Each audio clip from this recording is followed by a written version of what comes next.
말씀 듣기 전에 한 번 더 기도하겠습니다. 우리를 다스리고 계신 아버지 하나님, 우리는 주님을 사모하되 우리의 목숨을 다하여 마음을 다하여 뜻을 다하여 사모하고 싶습니다. 이 시간 주께서 성경의 말씀을 통하여 우리에게 말씀하실 때에 우리의 삶 속에 그 진리가 역사하는 경험하게 하여 주시옵소서. 예수님의 이름으로 기도합니다. 지난 한 주간 대한민국 대통령인 문재인 대통령이 이 G7 회의와 또 유럽 순방들을 하는 장면이 여러 번 매스컴을 통해서 보도가 되었습니다. 참 격세지감을 느낄 수 있는 G7이라는 미국을 중심으로 한 선진국들이죠.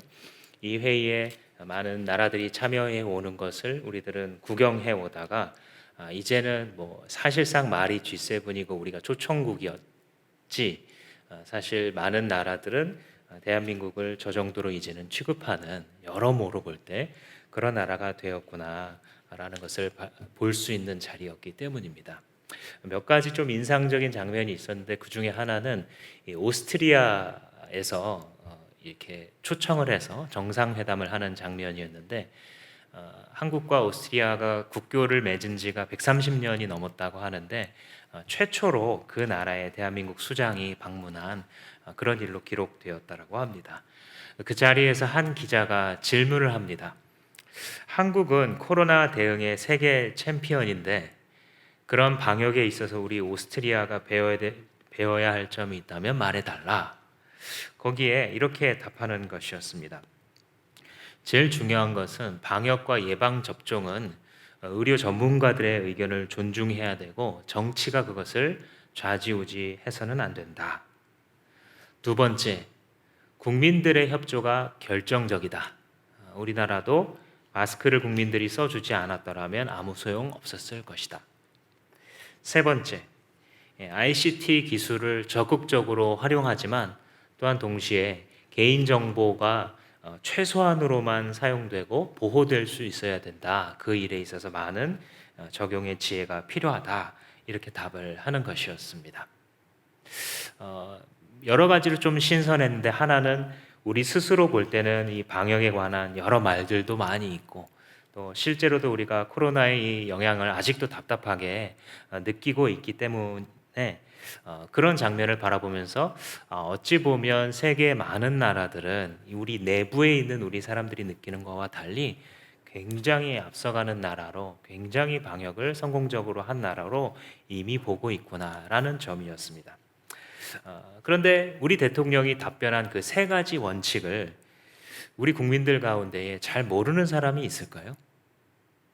아마 대다수의 성인들이 이 원칙이 어렵지도 않고 아주 상식선의 대답이다라는 것을 알 수 있으실 겁니다. 이 세 가지의 원칙은 어느 사람이나 가만히 생각해 보면 그냥 동의할 수 있을 정도의 그런 상식에 해당하는 것이 우리 국민들의 이미 수준이 되어 있는 것이죠. 그런데 흥미로운 것은 무엇이냐면 그게 당연함에도 불구하고 그 당연한 원칙을 맞닥뜨린 커다란 팬데믹 앞에서 실제로 적용해서 결과까지 낸 나라가 몇 없다라는 것이죠. 의료로 말하자면 선진국이라고 따지기로 하다면, 앞서가는 나라에서 많은 나라들이 모델로 본받기로 한다면 우리보다 더 앞서 있는 나라들이 얼마나 더 많이 있었겠습니까? 그럼에도 불구하고 그 나라들이 어려움을 더 많이 겪었었던 이유는 무엇이냐면 상식적이고 당연한 원칙들을 당면한 현실의 문제라고 하는 큰 벽 앞에서 그대로 적용하지 못했었던 것이죠. 우리는 그리스도와 함께 살리심을 받은 존재이기 때문에 위의 것을 바라보아야 한다라고 하는 귀한 말씀을 지난주에 배웠습니다. 우리가 그리스도인으로서 오늘 이 골로새서 4장이 이야기하고 있는 이런 중요한 원칙들을 모르는 사람은 아무도 없습니다. 기도하라, 감사하라, 전도와 선교에 힘쓰라, 교회 공동체를 든든히 세우라. 이게 오늘 본문의 내용들인데 교회를 1년만 다녔어도 아실 만한 매우 단순한 원칙들입니다. 차이는 무엇입니까? 그 원칙들을 자기의 당면한 삶 가운데에 적용하여 자기의 것으로 만들어 열매와 결과를 맛보는 신앙생활 할 것이냐 말 것이냐입니다. 이 두 개의 차이는 매우 큽니다. 그리고 그 차이를 만들어내는 것은 내 삶의 조건이 어떠한들, 내가 지금 느끼고 있는 감정이 어떠한들, 이 진리를 내 생명의 원칙으로 쓸 것이냐 제쳐둘 것이냐, 그 차이에 있습니다. 그래서 한번 이름 붙여보기를, 이런 원칙들을 적용해서 살아가는 신앙생활은 넘치는 삶이다 라고, 은혜가 넘치는 삶이다 라고 이름을 붙여보기로 하겠습니다. 우리가 지난주에 위의 것을 찾으라 이 말을 하려면 반드시 앞에 너는 이미 죽었다, 이게 전제가 되어야 된다 그랬죠. 내 자존심이 죽지 않았는데, 나의 욕심과 내 꿈이 죽지 않았는데, 내가 육신이 원하고 세상이 나를 바라보는 그 시선에 노예가 되었었던 그 자아가 죽지 않았는데, 그 다음에 거룩하게 살아라, 이것들이 별 소용이 없다 그랬죠. 제일 먼저는 나는 그리스도와 함께 죽었으니 그 다음 살리신 이 삶은 주님 맘대로 하십시오. 여기서 신앙의 모든 문이 열린다라고 했습니다. 그래서 거기에 대한 적용을 두 가지 정도로 나눠서 볼 수 있는데, 3장 후반부부터는 관계적인 적용을 합니다. 3장 말씀을 한번 비춰주시면 골로새 3장 18절부터 4장 1절까지 아내에게, 남편에게, 상전에게, 그리고 부하 직원에게 이 위의 것을 찾으라라고 하는 이 진수를, 이 진리를 관계 안에서 적용하는 말을 합니다. 다 읽어볼 수 없지만 간단하게 말하면, 아내여 남편에게 순종하십시오. 남편이여 아내를 사랑하십시오. 어려운 말 하나도 없죠. 자녀여 부모에게 복종하십시오. 부모여 자녀를 격분하게 하지 마십시오. 종이여, 오늘날로 말하자면 부하 직원이죠, 성실한 마음으로 일하십시오. 주인이여, 오늘날 상사죠, 여러분들의 부하를, 종을 정당하고 공정하게 대하십시오. 어려운 말 한 개도 없습니다. 되게 단순한 원칙입니다. 차이는 무엇입니까? 이게 진리인 줄 알고 심어 보았느냐, 아니면 이래서 안 되고 저래서 안 되고 다 뒤로 제껴 놓는 삶을 살았느냐. 시작할 때는 각도가 한 5도 정도 차이가 나게 되면, 한 1도 정도만 차이가 나도 처음에는 그건 눈으로 볼 수 없을 정도지만, 비행기가 1도 정도의 각도를 차이를 갖고 날아가게 되면 다른 나라에 가 있죠. 다른 대륙에 가 있을 수도 있습니다. 하나님의 말씀을 처음에는 어떤 사람은 온전히 순종하고 어떤 사람은 순종하는 것 같은데 또 그렇지 않은 부분도 있는 것 같은 1도 정도의 차이를 가지고 신앙을 출발했지만, 나중에는 이 여하에 따라서 나중된 자가 먼저 되고 먼저 된 자가 나중되는 겁니다. 그 차이는 간단합니다. 주님의 진리의 원칙들을 정말 진지하게 받았느냐 아니냐, 거기에 달려 있는 것이죠. 그래서 3장에서는 관계에 대한 적용을 했고요, 4장, 오늘 우리가 읽은 본문에서는 신앙생활에 적용을 합니다. 교회 생활을 해나가는 중에 어떠한 모습으로 살아가는 것이 위의 것을 추구하는 모습이냐, 이거를 지금 적용하고 있는 것입니다. 이게 왜 2절로 시작을 하냐면 4장 1절까지가 관계에 대한 적용이었어요. 4장 1절이 상전들아 종들에게 이렇게 공정하게 대우하라 라는 말이거든요. 그 왜 이렇게 장수가 이렇게 끊겨 있느냐, 이 장수는 사도가 만든 것이 아닙니다. 원저자가 4장 1절 2절 이렇게 적은 게 아니라 중세 시대 때, 이전에는 이런 장절의 구분이 없었고 그냥 빈칸들만 있습니다. 그래서 알아서 끊어서 읽었는데, 나중에 중세 때 몇 장 몇 절 그러면 이제 찾아보고 서로 설교 시간이나 예배 시간에 이렇게 보기가 쉬우니까 그렇게 한번 목록화하게 됩니다. 그래서 대부분 다 아주 훌륭하게 됐는데, 간혹 가다가 이제 이런 부분들이 있습니다. 좀 아쉽죠. 4장 1절이 사실은 3장 마지막 절로 가고 4장 2절이 1절로 왔으면 더 좋았겠죠. 이 말을 하는 이유가 있습니다. 자, 3장까지는 그러니까 4장 1절이죠. 여기는 관계적인 적용을 했고 이제 오늘 우리가 읽은 이 본문 안에서는 신앙생활에 대한 적용을 하고 있는데 첫 번째 적용이 뭡니까? 기도예요. 4장 2절 보시죠.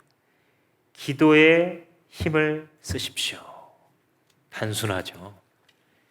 이게 신앙의 이 하늘과 땅을 바꿔놓는 선언입니다. 여러분들이 지난 일주일 동안 이 2절 말씀에 해당하신다면 여러분들은 사실 주님과 함께 하늘을 날아가고 있는 중입니다. 이 2절 말씀이 지난 일주일에 여러분과 상관이 없는 말씀이다. 그럼 아마도 땅속으로 기어 들어가고 계실 겁니다. 보지 않아도 뻔합니다. 왜냐하면 그만큼 무게가 있는 말이 바로 주님께서 사도의 입술을 통해서 너희들 지금 깨어 기도해라. 겟세마네 동산의 예수님의 음성 기억나시죠? 너희가 어찌하여 1시 동안도 나랑 깨어 있을 수가 없겠느냐? 너희는 시험에 들지 않게 깨어 있어 기도하라. 라고 하신 주 예수의 말씀의 메아리가 지금 사도의 말을 통하여 다시 울려 퍼지고 있을 뿐입니다. 지금 신앙생활의 위의 것을 찾는 신앙생활의 첫 손에 기도가 꼽히는 것은 우연이 아닙니다. 실제로 한 사람의 신앙이요, 어떤 사람은 뜬구름 잡는 얘기를 하는 분들이 있습니다. 세월이 지나가도 뜬구름 잡는 얘기를 해요. 신앙생활이 그런 건 줄 알아요. 어떤 분들은 신앙생활을 몇 년 안 했는데도 굉장히 실제적인 순종을 하면서 살아가는 분들이 있습니다. 그래서 주변에서 봐도 너 좀 달라졌다 이런 말을 듣는 분들이에요. 시간이 지나고 연수가 쌓이면 쌓일수록 주변에서 그냥 인정해줘요. 저분은 정말 신앙인 같다고. 저분은 예수 냄새가 좀 난다고. 이런 얘기를 해줍니다. 근데 그 차이가 어디 있냐면 한 사람의 신앙이 실제적이냐 아니냐를 좌우하는 것은 기도입니다. 얼마 전에 완벽한 타인이라는 영화를 다 보지는 않았지만 그 내용을 살펴볼 기회가 있었어요. 내용이 좀 지저분해서 추천할 만한 그런 영화는 아니지만 영화를 좋아하는 분들은 흥미롭게 볼 만한 그런 플롯이구나라는 것을 깨달았습니다. 내용이 뭐냐면 저녁 식사 자리에 앉은 몇십 년 지기 친구들이 부부 동반으로 와서 식사를 하면서 내기를 하는 겁니다.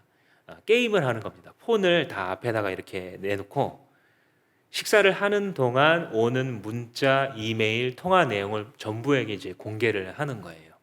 아마도 이게 외국인 포맷의 영화를 수입한 것이 아닌가 이런 생각이 드는데, 그래서 이 문자와 이 통화가 올 때 이걸 서로 공개하면서 스피커폰으로 들려주는 등 그렇게 공개를 하면서 벌어지는 이제 기가 막힌 일들, 여러 사생활들이 폭로되기 시작하고 지저분한 불륜 관계나 이런 것들이 다 들통나게 되면서 그걸 긴장감 있게 다루는 이런 영화의 그런 플롯입니다. 근데 이제 반전은 끝날 때 옵니다. 이 스포를 싫어하시는 분들께는 죄송합니다만 주님의 영광을 위하여 말씀 전파를 위해서 스포를 하도록 하겠습니다. 마지막에 이 주인공 중에 한 분이 반지를 돌리면서 이제 밖을 나가는데 반지가 멈추질 않아요. 이게 무슨 뜻이에요? 인셉션이라는 영화에 이 토템을 돌리는데 이 토템이 안 멈추고 계속 돌면 이게 뭐란 뜻이에요? 꿈속에 들어가 있다는 뜻이잖아요. 이건 아마 오마주를 한 건지 이 영화에서도 이제 그걸 하는 거예요.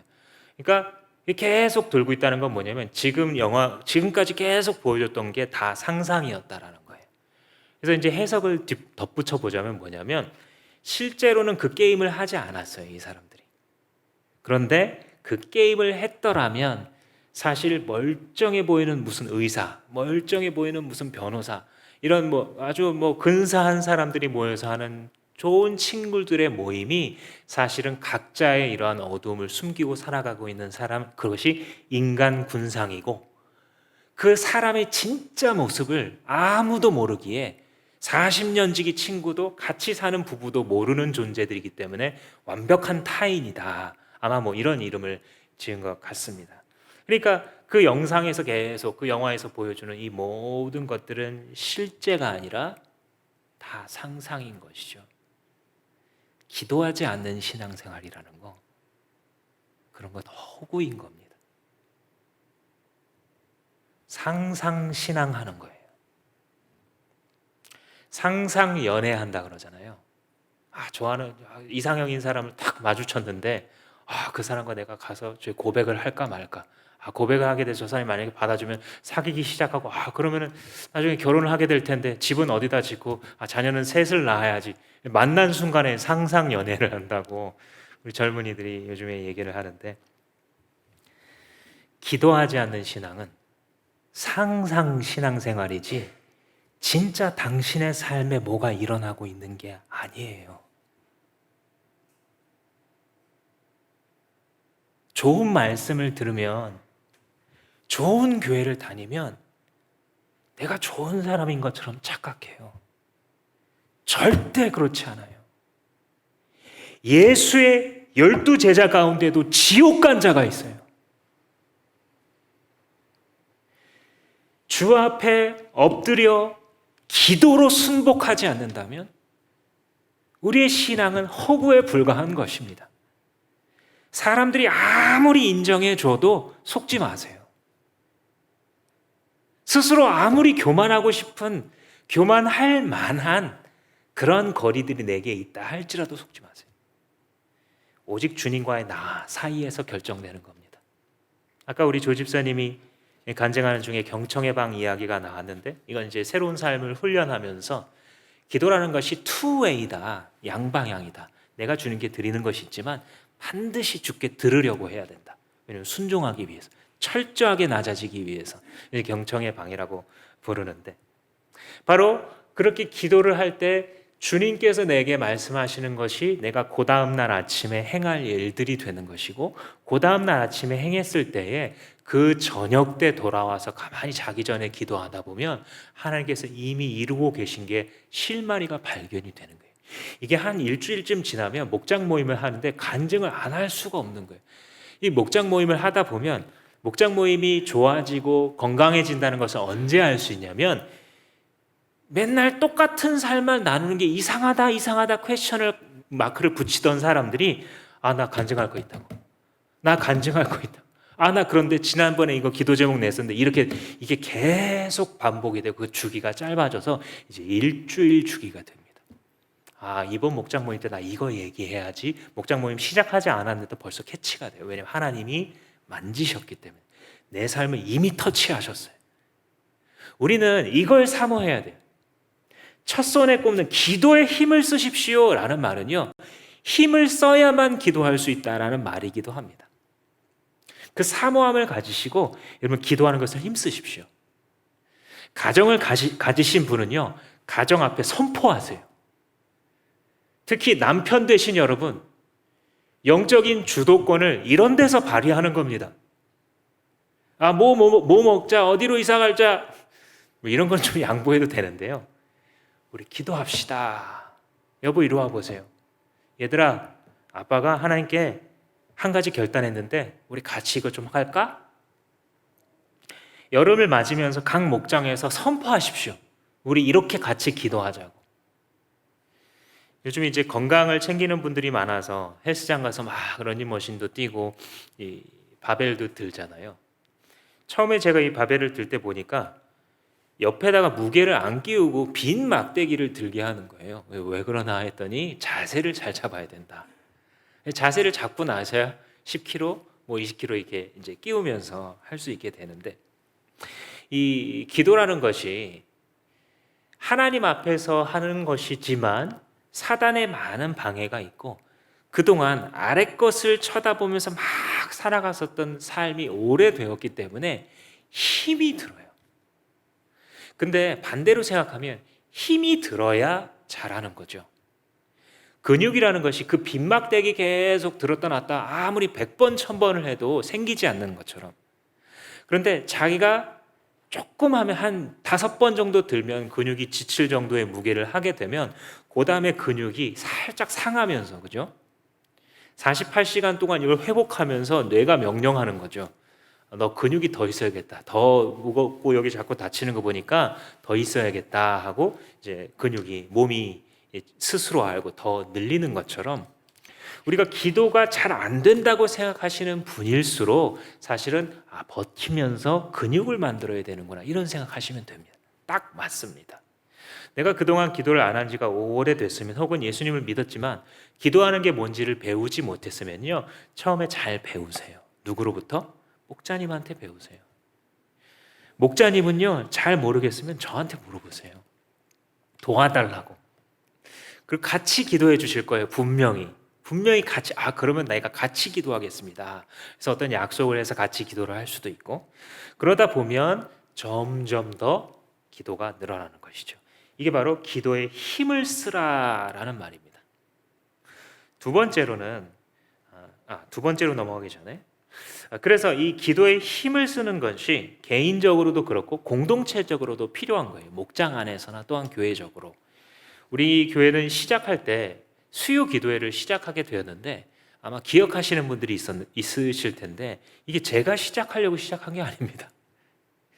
저는 가정교회에서 이제 해오던 그대로 수요 기도회를 그렇게 강조하거나 하지는 않았어요. 왜냐하면 목장 모임이 가장 중요하고 그 다음에 나머지는 자기의 필요에 따라 사용하면 된다 이렇게 생각하기 때문입니다. 근데 시작할 때 몇몇 성도님들이 우리가 지금 돈도 없고 아무것도 없고 다른 거 못할지라도 기도는 해야 되지 않겠습니까? 이게 하나님의 말씀으로 들리더라고요. 그래서 시작했고 실제로 코로나 시기를 지나오면서 많은 분들이 주일 예배도 물론 있지만 3일 정도 지나서 자기가 다시 나태해질 때쯤 한 시간 반 정도를 주님의 말씀과 기도에 푹 잠기는 이 시간을 가짐으로써 다시 리프레시되고 또 리프레시되는 이 경험을 해왔던 것이죠. 그래서 여러분들 이 수요 기도회를 잘 활용하십시오. 작은 목장 훈련이 끝나면서 다시 이제 본래대로의 포맷으로 바뀌게 되었는데 개인별로 또 가정별로 목장별로 이걸 잘 활용하시기 바랍니다. 그리고 또 우리 청년들이 자기들이 또 회의하면서 스스로 나온 그 아이디어에 따라서 여름 큐티 챌린지를 매일 하겠다는 거예요. 그래서 처음에는 이게 뭐지 하다가 그렇구나 싶은 것이 큐티를 일주일에 몇 번 정도 이상 합시다 그러면 하는 사람 안 하는 사람 이렇게 생기겠지만 매일 한다고 생각해 보세요. 나 혼자가 아니라 여러 청년들이 월화수목금 매일 하겠다는 거예요. 근데 이 말을 듣는 순간 많은 사람들이 깨달아지는 게 있었습니다. 이게 뭐였냐면 원래 신앙생활은 저렇게 궤도에 오르는 거지. 그죠? 우리들 중에 많은 분들이 새벽 기도하다가 믿음이 확 점프한 분들이 있을 거예요. 우리들 중에 많은 분들이 캠퍼스 단체나 이런 데서 훈련 받을 때 매일 말씀 묵상하다가 상정하셨을 거예요. 그게 왜 그러냐면 매일 한다라는 것은 어떤 의미냐면 이게 내 삶이다 그 뜻입니다. 일주일에 한 번 한다 이건 때로는요 의무다라는 거예요. 그죠? 그래서 이런 식으로 청년 혹은 목장 이렇게 해나갈 수 있고요. 또 개인적으로는 어떤 분이 몇 년 전에 그런 얘기를 하시더라고요. 자기가 훈련을 받다가 하나님 앞에서 하나님의 음성을 듣고 기도하는 게 핵심입니다. 이 말씀을 듣고 자기가 생각해봤대요. 근데 생각해봤더니 자기는 도저히 그럴 시간이 없더라는 거예요. 왜냐하면 너무 바쁘고 집에 돌아오면 피곤해서 그냥 파김치가 돼서 하고 싶은 할 만한 힘도 남아있지 않는 그런 상태가 된다는 거예요. 근데 가만히 생각해 보니까 아침에 일어날 때도 자기가 아침에 일찍 일어나서 집에서 이것도 또 말이 안 되더래요. 그래서 이분이 결정한 게 뭐냐면 한 20분 정도 일찍 출근하자 이걸 결단을 한 거예요. 이분이. 그래서 20분 일찍 출근해가지고 20분 동안 뭐 하냐면 아직 동료들이 안 나오는 시간이니까 그 시간에 말씀을 묵상하면서 마음속으로 기도한 거예요. 여러분 이 20분이 작은 것 같죠? 무서운 겁니다. 하나님 앞에 매일 이렇게 나아가는 사람을 말릴 수가 없는 거예요.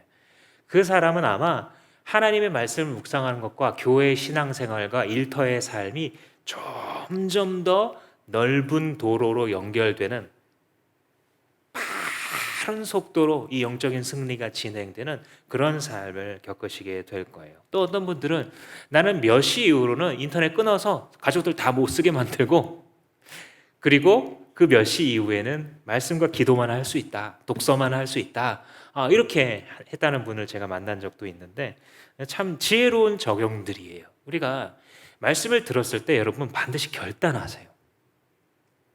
말씀을 듣고 결단하셔야 그 다음에 결과가 있는 거예요. 말씀을 듣고 결단이 빠지면 나중에 건질 게 없는, 아는 게 많은데 누구한테 말할 수 있는 게 별로 없는 이런 신앙이 되는 겁니다. 그런데 이 기도에 힘을 쓰십시오 라고 하면서 또 하는 말이 뭐냐면 감사하면서 기도하래요. 요게 또 중요해요. 기도가 어려운 분들이실수록 요거에 좀 주목하세요. 왜냐하면 감사는 기도를 피어나게 하거든요. 말하자면 삐걱삐걱 돼서 잘 안 움직이는 자동차나 기계에다가 윤활유, 엔진오일 이런 걸 넣어주면 다시 잘 돌아가잖아요. 똑같아요. 아까 이 간증하시면서도 잠시 그 얘기가 나왔는데 경청의 방에서 주님께 자꾸 감사하는 기도를 드리다 보니까 그게 자연스럽게 원함의 기도로 넘어갔다 이렇게 말씀하시잖아요. 그게 사실 기도의 자연스러운 성장의 원리예요. 기도를 잘 모르시겠는 분은요, 기도할 때 이렇게 해보세요. 큐티책을 이렇게 딱 갖다 놓고 그날 뭐 예를 들어서 6월 12일이다 그러잖아요. 여기 빈칸에다가 감사할 거를 10개만 적어보세요. 10개요 목사님? 너무 힘든데요? 아니요, 적기 시작하면 금방 나옵니다. 여러분들 가운데 만약에 초신자이신 분은요 3개만 적어보세요. 감사를 적다 보면요 마음이 뜨거워져요. 이 마음이 데워져서 주님께 뭔가 말할 수밖에 없어요. 주님 너무 감사해요. 내가 너무 힘든 것만 생각하느라고 주님께 감사를 잊어버리고 살았는데 지금 생각해보니까 너무 감사해요. 주님 이렇게 나를 위해서 기도해주고 계신 분들이 있는 게 너무 감사해요. 이렇게 함께 할 수 있는 사람들이 있는 게 너무 감사해요. 이렇게 어려운 중에도 그래도 여기까지 주님이 지켜주시고 우리의 건강을, 우리의 생명을 주님 지켜주셔서 감사해요. 그러면 이제 기도의 물꼬가 탁 트인 거예요. 물이 흘러가기 시작하는 겁니다. 그래서 감사가 중요합니다. 지금 이게 문법적으로는요, 감사하는 마음으로 기도하면서 깨어 있으십시오 했는데 그 감사와 깨어 있으라는 말이 사실 연결되어 있어요, 문법적으로. 그러니까 다른 본문에서 사실 보기 힘든 굉장히 중요한 진리에 관한 하나의 컨트리뷰션, 진리에 관한 공헌이 이 골로새서 4장에 있는데 그게 바로 뭐냐면 이 기도와 감사가 얼마나 연관되어 있고 영적으로 깨어있는 신앙생활을 하는 사람과 감사가 얼마나 맞붙어 있는지를 딱 보여주는 거예요. 그래서 감사가 사라지잖아요. 그러면 자꾸 불평이 나오고 비판이 나오고 불평이 나옵니다. 그러면서 기도가 사라집니다. 이 영적인 원리입니다. 반대로 하나님께서 우리 삶을 역전하게 해주실 때는 불평을 하려고 했는데 먼저 감사해 보라고 하니까 감사하다 보니까 감사할 게 너무 많아서 불평할 시간이 점점 사라지고 그 감정보다는 주님께 감사한 게 많아져요. 그러니까 선순환이 일어나는 이런 원리가 바로 감사와 기도의 관계입니다. 우리가 가끔 이 총목자 모임을 하다 보면 지난달에 목자들이 기도했던 것이 이번 달에 어떻게 됐는가, 이걸 이제 영적인 결산들을 자꾸 하려고 노력을 하는데, 예를 들면 우리 교회가 시작할 때 주님 우리가 VIP들이 구원받는 교회가 되게 해주세요. 근데 VIP들을 정말 보내주고 계세요. 지난번에 학습을 한 우리 VIP가 한 분이 계셨지만 그 외에도 2분이 더 똑같은 교육을 받으시고 다만 어떤 행정과 절차상의 문제 때문에 뒤로 미뤘지만 하나님께서 그 이후에도 또 VIP들을 현재도 교육받고 계신 분이 있고 또 이제 배치받으신 분들도 있고 주님이 정말 그렇게 응답을 해 주셨어요. 지금 생각해 보면 제가 주변과 가끔 나누다 보면 사람들이 이 작은 사실에 놀라는 이유가, 아니 어떻게 요즘은 그렇게 VIP들이 찾아오는 시대가 아닌데 작은 교회에 이렇게 찾아왔다라는 것에 놀라고요. 또 하나는 코로나 시기인데 어떻게 믿지 않는 분들이 지금 교회를 안 욕하면 다행인데, 욕 안 하면 다행인데 어떻게 찾아와서 예수님을 믿을 수가 있는가, 이거에 사람들이 놀라더라고요. 생각해보니까 우리가 그걸 기도했어요. 주님, 4차 감염 이 대유행이 일어났는데 주님 더 심해지지 않게 해주세요. 그러면서도 마음 한켠에는 야, 저게 막 더블링 되고 더 커지면 더 커졌지. 어떻게 800명까지 갔는데 이제 큰일 났구나. 근데 뭐 모르니까 막 기도했잖아요. 근데 거기서 계속 왔다 갔다 할 뿐 더 악화되지 않고 슬금슬금 한 50명씩 100명씩 계속 줄어들고 이제는 더 이상 뭐 5차 폭발이 일어날 거다 이런 예견을 하는 사람은 아무도 없습니다. 주님, 오프라인 예배가 세워지게 해주세요. 주님, 우리 교육부서 사역자를 보내주세요. 주님, 우리 교육부서도 오프라인 예배를 하게 해주세요. 이것들이 전부 다 여러분들이 기도해 주셨고 중보기도 팀이 기도했고 수요 기도회 때 목자들이 기도해 왔던 기도 제목들입니다. 하나님께서 그동안 베푸셨던 것들을 카운트만 해봐도 산수로 계산만 해봐도 주님, 내가 무릎 꿇지 않으면 엄청 손해군요. 주님, 제가 주님께 감사하지 않으면 정말 싸가지 없는 사람이군요. 정말 배은망덕한 사람이군요. 이렇게 깨달을 수밖에 없어서 다시 그 자리로 돌아옵니다. 돈 베이커라는 한 저자가 있어요. 이분이 심리학을 공부한 목회자 같아요. 이분이 Thank You Therapy, 감사 치료법이라는 책을 쓰신 분인데 이 책에 따르자면 그냥 심리학적으로 생각했을 때 감사하게 되면 첫 번째로 면역력이 향상되고 그 다음에 우울증이 감소된대요. 그리고 순환기의 건강이 좋아지고 치유력이 증대되어서 결국 전인적인 건강이 좋아진다. 뭐 이런 취지로 쓰신 책이에요. 그래서 한마디로 감사하면서 사는 사람은 면역 시스템과 그 건강이 좋아질 수밖에 없다. 그러면서 이제 그 근거를 막 설명하는 이 디테일은 이제 거기에 들어가 있겠죠. 그러니까 그냥 예수님을 안 믿기로 생각해도 감사하다, 감사하다, 감사하면서 살아가면 몸의 면역 체계까지도 영향을 준다는 거예요. 하물며 예수 믿는 자들이 정말 감사한 근거를 갖고 있는 자들이 저 십자가 위에서 하나님의 아들 독생자께서 이루신 그 놀라운 희생과 그분의 다함 없는 그 사랑을 진심으로 믿고 있는 크리스찬들이 그 진심을 가지고 주 앞에 감사하면서 나아갈 때에 우리의 삶은 건강해질 수밖에, 승리할 수밖에 없는 것입니다. 그래서 여러분 다시 한번 옆 사람과 이렇게 인사하시겠습니다. 감사로 승리하십시오. 감사로 승리하는 여러분 되시기를 주님의 이름으로 축복합니다. 감사하는 자는 넘어졌어도 다시 일어날 수 있습니다. 감사하는 자는 실패했어도 다시 성공의 길로 올라탈 수 있습니다. 감사하는 자는 그 기도가 피어나게 됩니다. 감사하는 자는 어떠한 적군도 싸워 이길 수 있습니다. 그래서 이제 기도와 감사의 관계, 이게 신앙생활의 아주 단순한 원칙인데 그 비밀이 어떤 것인지 살펴보았고, 그 다음에 이제 3절부터 6절까지는 전도와 선교에 관련된 거예요. 여러분, 내가 복음의 그리스도의 비밀을 전파하고 있으니 나를 위해서 기도해 주십시오. 그리고 여러분들도 이렇게 하십시오. 이게 이제 나머지 3절에서 6절까지의 말씀입니다. 그래서 첫 번째로는 선교예요. 지금 이게 복음 전도자인 우리들을 위해서 기도해 주셔서 우리가 어떤 말로 복음을 전해야 될지 알게 해 주십시오. 오늘 우리 교회로 말하자면 우리가 선교사님들 있잖아요. 목장 모든 담당 선교사님들 있죠. 그거 교회가 물론 정했지만 거기는 반드시 하나님의 뜻이 들어가 있습니다. 여러분 믿으시죠? 우연이 없으니까요. 주님께는 우리가 기도하면서 욕심 부리지 않고 각자 목자님들이 선택하신 거예요. 매달 선택해요. 총목자 모임에 들어오신 목자님들이 자기가 그래도 순번이 주어짐에 따라 자기가 직접 선택을 하는 겁니다. 그게. 그리고 그 선택 속에는 우리 목원들이 그분을 위해서 그 한 달간 기도할 때에, 2달간 기도할 때에 그분을 위해서 필요한 기도를 하게 하신 주님의 역사가 거기 같이 있습니다. 똑같은 거예요.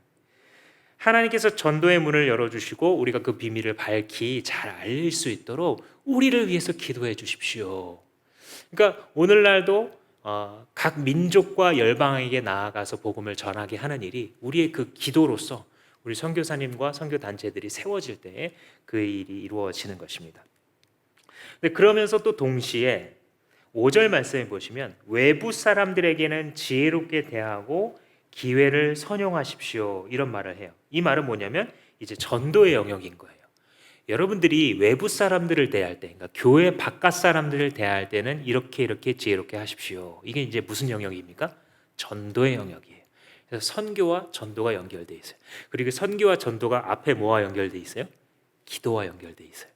이 연결점이 보이시죠? 이게 서로 따로 노는 게 아닙니다. 하나가 안 되면 다른 하나는 무너지는 것입니다. 근데 이 전도 얘기를 할 때 외부 사람, 우리로 말하면 뭡니까? 외부 사람? VIP, 그죠? 우리의 가장 중요한, 왜냐하면 하나님께 가장 중요한 잃어버린 영혼이니까. 그래서 VIP들을 대할 때에는 어떻게 하라고요? 지혜롭게 대하고 기회를 선용하십시오. 이런 말을 합니다. 기회를 선용하다라는 게 우리 수요일 날 나눴었던 세월을 아끼라 때가 악하니라 라고 할 때 그 세월을 아끼다가 save라는 단어를 쓴다 그랬죠. 세월을 구원하라. 너의 시간을 구원하라. 특히 이 시간이 어떤 시간이냐면 카이로스의 시간이에요. 이 시간에는 두 가지 종류가 있습니다. 크로노스의 시간. 크로노스의 시간은 지금 시계가 1초, 2초, 3초 가는 물리적 시간이고 객관적 시간들이에요. 카이로스의 시간이라는 것은 주관적인 의미의 시간이에요. 주께는 천년이 하루 같고 하루가 천년 같다 그랬잖아요. 그리스도가 이 땅 가운데 내려오시는 것이 모든 역사 시간의 흐름의 중심이에요. 그리스도가 이 땅 가운데 내려오셔서 하나님의 영원하신 우리를 향한 작정을 결정적으로 성취하시는 그 십자가와 부활의 사건이 모든 시간, 지금까지 제깍 흘러왔던 모든 시간의 가장 중심이 되는 그 사건입니다. 이렇게 똑같은 시간이지만 누군가에게는 소중한 생일, 그럼 똑같은 날짜, 누군가에게는 뭐 6월 30일이 6월 20일이 그냥 평범한 한 날이지만 어떤 사람에게는 이게 내 생일이야 하고 큰 의미를 갖는 것처럼 이 카이로스의 시간이라는 것은 주님의 작정 가운데 들어가 있는 의미의 시간을 말하게 되는 것입니다.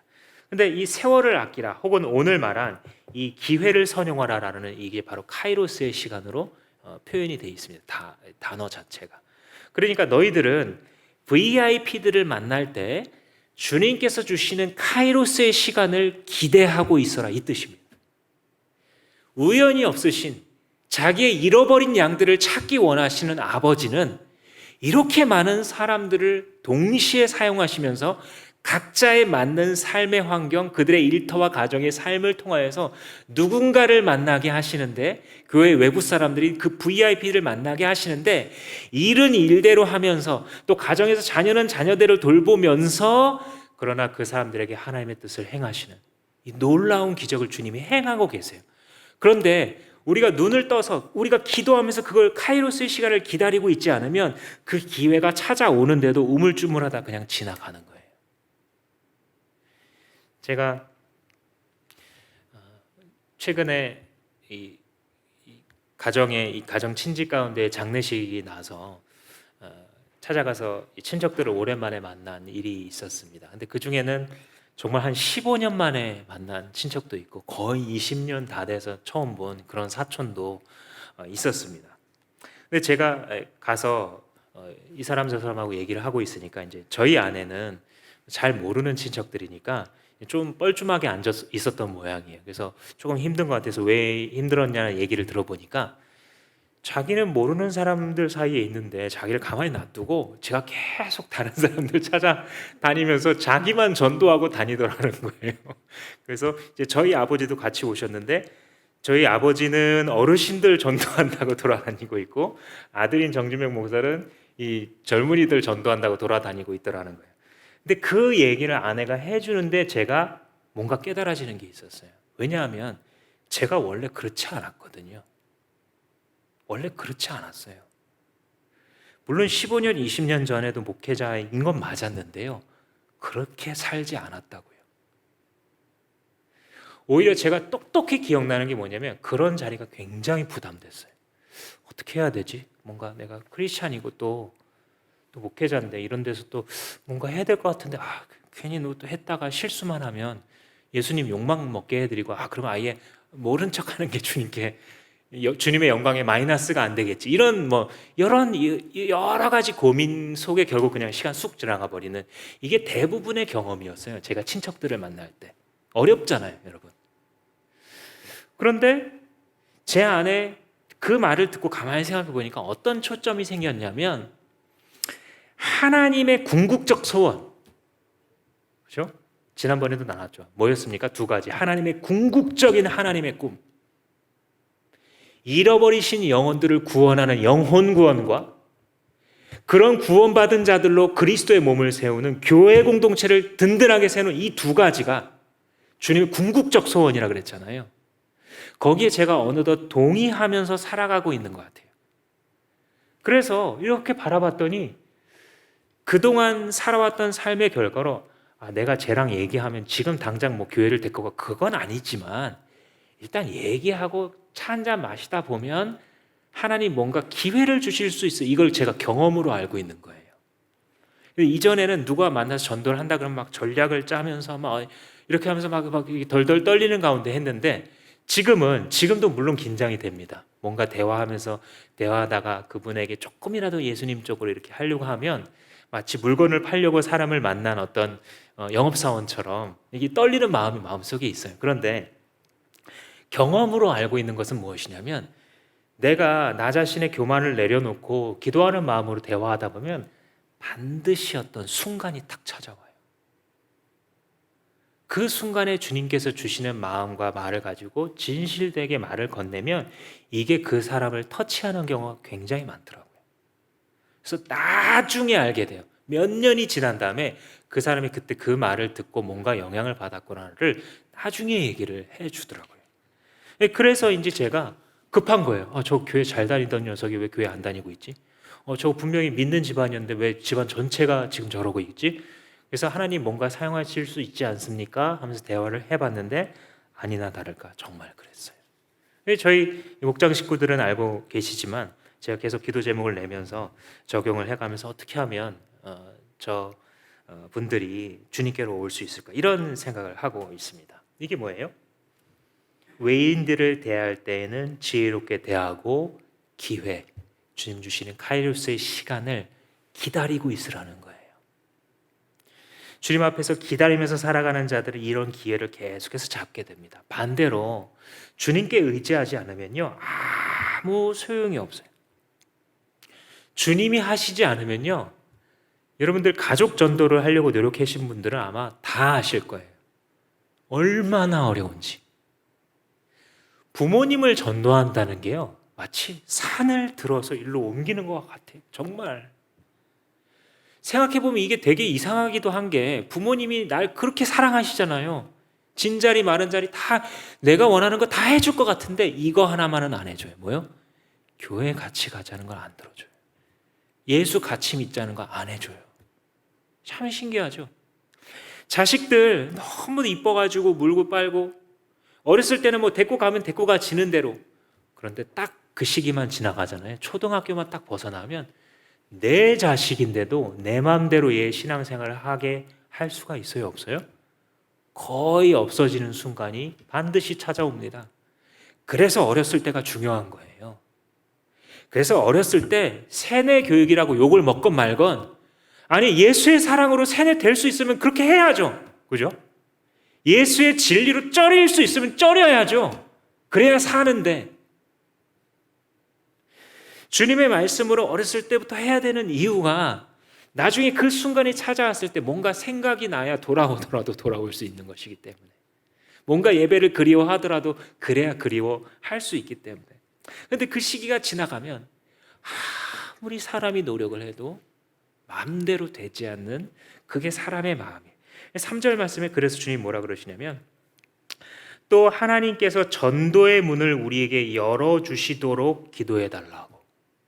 주님이 열지 않으면 불가능하니까.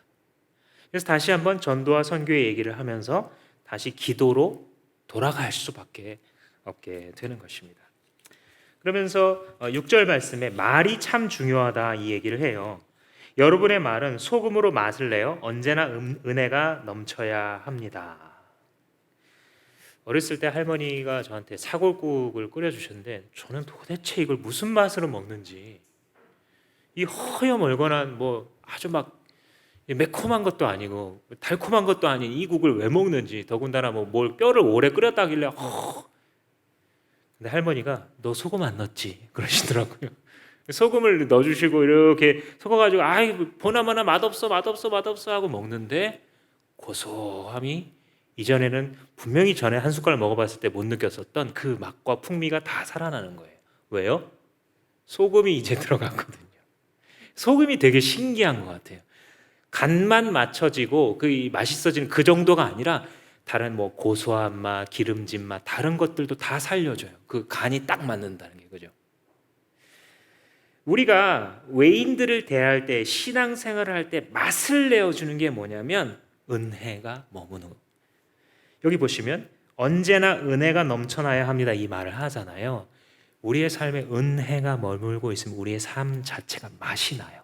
사람들이 이렇게 찍어 먹어 우리를 맛보고서 괜찮네, 이 사람은 뭔가 있네.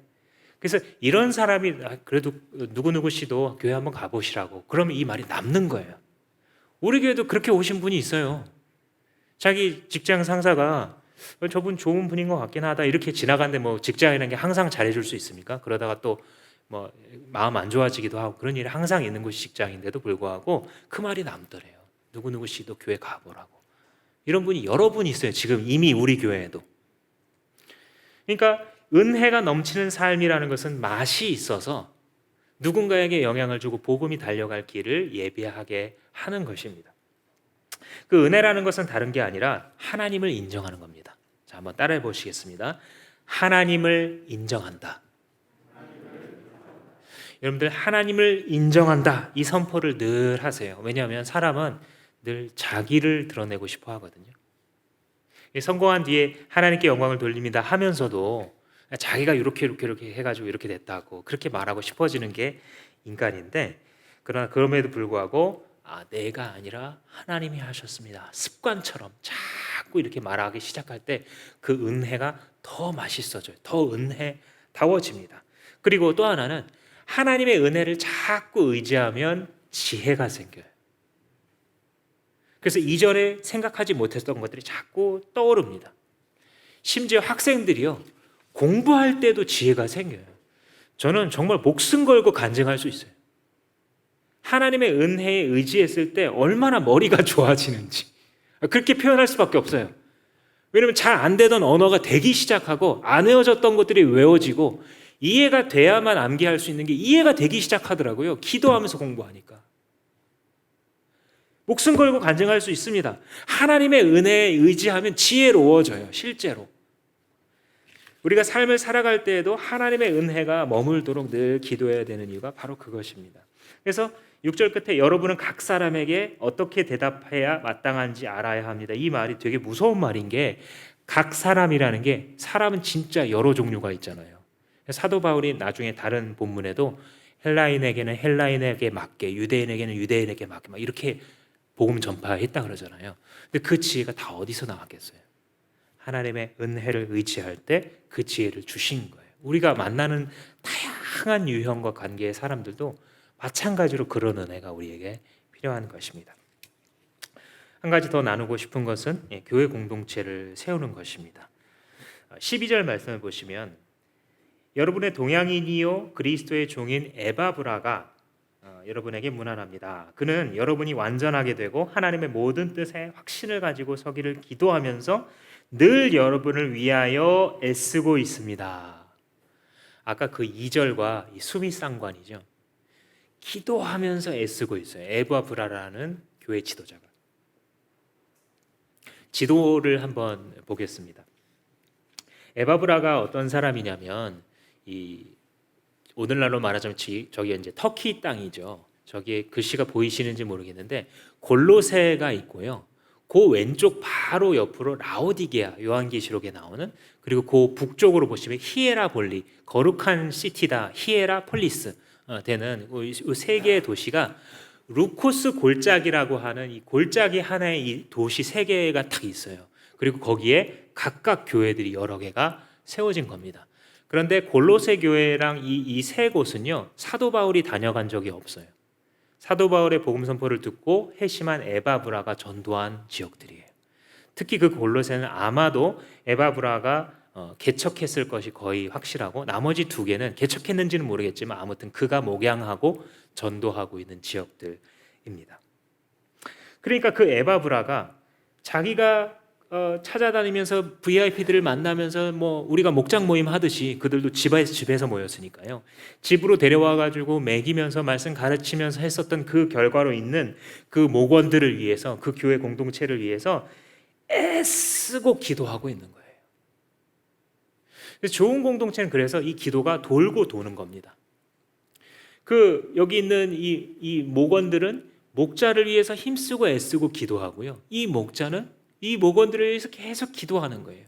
우리 큰 연합교회로 보자면 지도자인 목사는 성도들을 위해서 늘 애쓰고 기도하고 있고, 성도들은 그 또 영적인 지도자를 위해서 계속해서 기도하고 저분이 넘어지지 않게 해달라고 이렇게 기도하는 이 관계가 바로 아주 건강한 신앙생활의 한 가지의 모습입니다. 짧은 구절인데 여기에 그게 하나의 간증처럼 신뢰로 들어가 있는 거예요. 그 다음 절도 짧은 구절인데 이 14절 말씀 보시면 사랑하는 의사인 누가와 데마도 여러분에게 문안합니다 하고 짧은 구절인데 이게 하나의 이들의 간증인 거예요. 누가라는 사람 여기서 나중에 더 성장해서 이 누가복음과 사도행전을 기록하잖아요. 그러니까 이 믿음이 계속 지속된 케이스인데 그 다음에 적혀 있는 데마라는 이름은 정반대예요. 여기서는 신실한 동역자가 있는데 나중에 디모데 후서에 보면 데마는 세상을 사랑하여 떠났다, 이 표현을 사도 바울이 합니다. 같이 일하는, 같이 기록된 사람이었음에도 불구하고 각도가 1도 5도 차이가 났을 때 종착점이 틀려졌던 것이죠. 그 기록이 지금 여기에 남아있는 겁니다. 그 다음 구절도 비슷한데요. 15절에 라오디게아에 있는 형제 자매들과 눈바와 그 부인의 집에서 모이는 교회에 문안해 주십시오. 눈바라는 여인의 집에 교회가 있었던 거예요. 우리가 지금 가정교회를 하면서 목장을 추구할 때 아마 여러분들 가운데에서는 이거 꼭 해야 되나 이렇게 이제 좀 질문들을 가지신 경우가 있을 겁니다. 특히 우리 교회 오신 지 얼마 안 되신 분들은 더 할 거예요. 우리가 지금 이제 집단 면역이 이루어져 가고 있잖아요. 저도 지난 주말에 이제 예방 접종을 했는데 점점 이제 접종하시는 분들이 늘어나고 마스크를 벗게 되는 그 시점이 오게 되면 또 지금 이제 5인 금지를 아마도 뭐 오늘 내일 조금 더 뭐 8인인지 6인인지 푼다고 했는데, 그래서 이제 지금 많은 목장 모둠들이 이제 대면 모임들을 또 추구하시는 경우들도 있고 여러 상황에 맞춰서 하고 계시는데, 그럴수록 이제 달라지는 점이 무엇이냐면 식사 교제입니다. 지금 이 눈바라는 여인의 집에 있는 교회도 딱 그 증거를 보여주고 있는데, 초대교회 공동체는요 교회다라고 불렀으면 그게 집입니다. 대부분 로마서에 보면 브리스길라와 아굴라에 있는 집에 있는 교회에 문안하라. 빌레몬서를 보면 너네 집에 있는 교회에 문안한다. 그러니까 당연히 커다란 건물이 없기 때문에 각 집에 나뉘어서 모였고 그 집에 모이는 그 공동체의 모임을 교회라고 부른 겁니다. 그래서 새로운 우리 교회 필수 3공부인 생명의 삶을 공부하실 때에 목장은 교회입니다라고 가르치잖아요. 그 이유가 그거예요. 우리가 목장을 강조하려고 그렇게 한 게 아니라 원래 본질적으로 초대교회부터 가정집에 모여서 맨날 떡을 떼면서 그 앞에서 주님을 찬송하고 기도했던 그 모임을 교회라고 불렀기 때문입니다. 그게 에클레시아예요. 최후의 만찬 그림을 미켈란젤로가 딱 그려서 저기 어디 가면 뭐 박물관에 있고 어느 집에 가면 동판으로 그림으로 새겨져 있잖아요. 근데 여러분 한 가지 더 아셔야 되는 게 있어요. 그 최후의 만찬은요 사실 박물관에 전시되어야 되는 게 아니라 계속 재현되어야 돼요. 어디에서요? 목장에서. 여러분들이 목장 모임을 하실 때 이렇게 상상하면서 하세요. 테이블 한쪽 의자에 예수님이 와 계시는구나. 왜냐면 약속하셨으니까. 두세 사람이 모여서 나 함께 한다 그랬잖아요. 그죠? 약속하셨거든요. 함께 앉아 계신 거예요. 우리 눈에만 안 보이는 거예요. 그냥. 그리고 그분 중심으로 제자들이 이렇게 먹고 마시며 웃고 울고 기도하고 주님을 찬미하고 주님께서 행하신 일들 그 앞에서 간증하고 목장 식구들한테 그때 최후의 만찬의 본질이 계속 재현되는 겁니다. 주님의 그 만찬은 동판에 새겨져 있거나 박물관에 들어가야 될 것이 아니라 우리 삶 가운데 매주 반복되어야 될 무엇이기에 목장으로 모이는 것이 때로 힘들 수 있습니다. 번거로울 수 있고요. 꼭 이렇게 해야 되나 이런 질문을 할 수가 있지만 저는 꼭 그렇게 하길 원합니다. 왜냐하면 그게 가장 건강한 신약교회, 초대교회의 모습을 재현하는 길이기 때문입니다. 말씀을 맺겠습니다. 사랑하는 성도 여러분, 은혜 넘치는 신앙생활을 하고 싶으십니까? 그렇다라고 한다면 이 단순한 원칙들을 실제 적용하면서 사십시오. 내 것으로 만드십시오.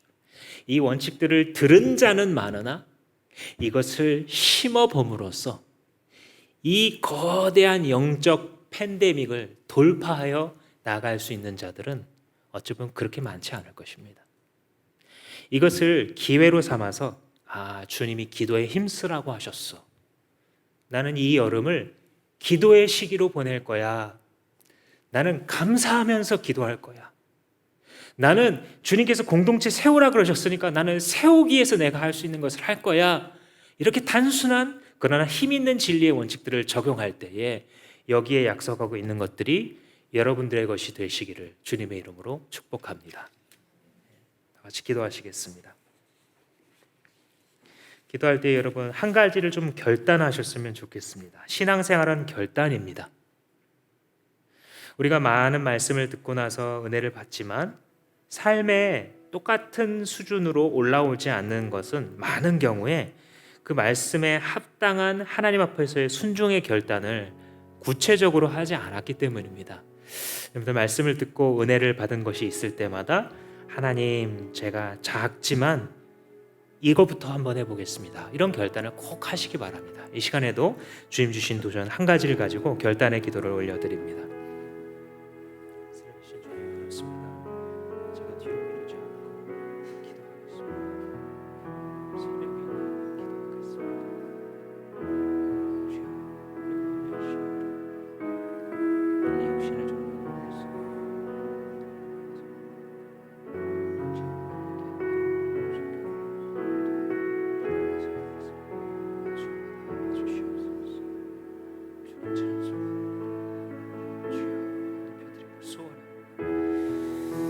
아버지, 나라 이 땅을 불쌍히 여겨주시고 주님의 은혜가 임하게 하여 주시옵소서. 주여, 축복하신 은혜 가운데 놀라운 주의 역사가 우리에게 들어가 있습니다. 축복하여 주시옵소서. 주님의 은혜가 우리에게 있습니다. 도와주시옵소서.